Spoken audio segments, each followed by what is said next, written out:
This is Raymond for RPadTV, here checking out Fenix Rage with Ted.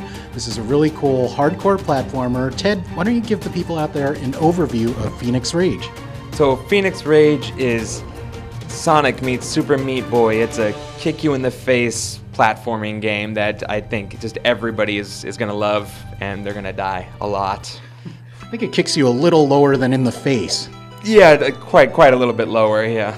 So you mentioned Super Meat Boy, a very popular game. This game has been getting some comparisons to it. Would you say that's fair and accurate?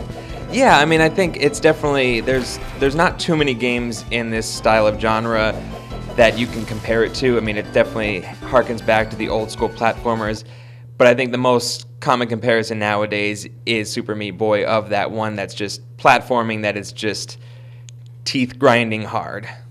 Let's talk about the character design for a second. When I first saw it, I was thinking, this is like an angry Sonic, but you mentioned a cartoon that I haven't heard about in a long time. What is the cartoon? The cartoon is called SWAT Cats. Yes. So, I think it was a Sunday morning cartoon back when there used to be Sunday morning. Most kids actually don't know that there used to be just Saturday and Sunday morning cartoons.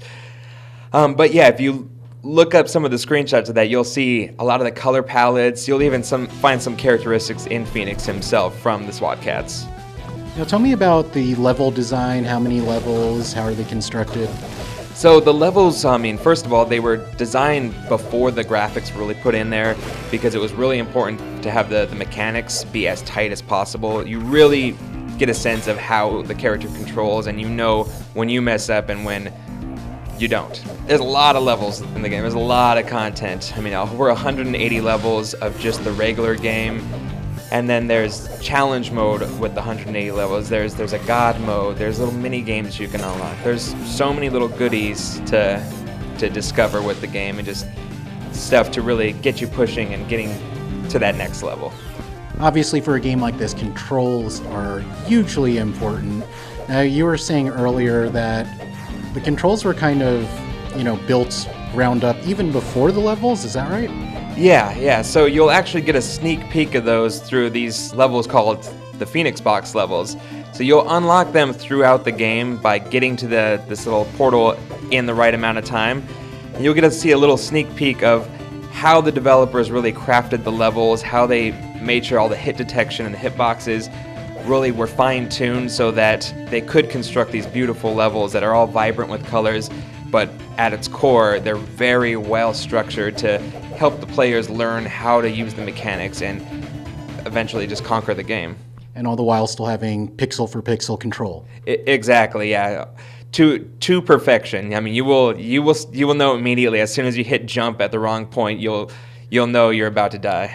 So when someone messes up, they can never blame the controls because they're that precise. Exactly, unless your controller's unplugged. Then go ahead and blame the controls.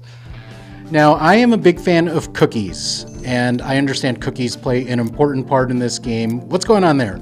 So it's all part of the storyline, so I won't spoil anything, but you'll be collecting cookies throughout the game. There's a cookie in every single level, and you actually get to use those cookies to open up unlockable cookie recipes that you can see all the ingredients. It shows you exactly how to make them, and each of them are themed to the different world that they come from.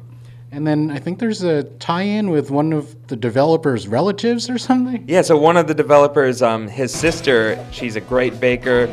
She created all these recipes. I think she had a great time probably trying them all out, making sure each one was specifically tailored to the game. They're delicious. We've tried many of them out at the office. My belly's tried many of them out. But I think it's just a really cool addition to bring something from in-game into the real world. Super, super cool. Do you have a favorite cookie out of the Fenix Rage cookies? I really like the legendary cookie just because it's a square cookie. It's not often that you have a square cookie, and it's just the one that I've been seeing as I've been playing through the game. So it's the one you collect throughout the game. You actually can make itself. So I like that one a lot. Now, one of the things you showed me too were the arcade mini games. Those looked really cool. Expand on those.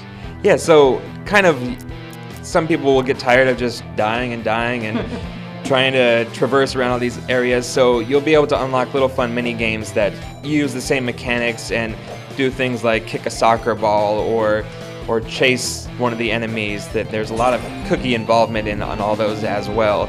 Some that you have to use their flames to unfreeze cookies before capturing them. So little things just to have a little fun getting outside of the main core game. Fenix Range sounds super fun.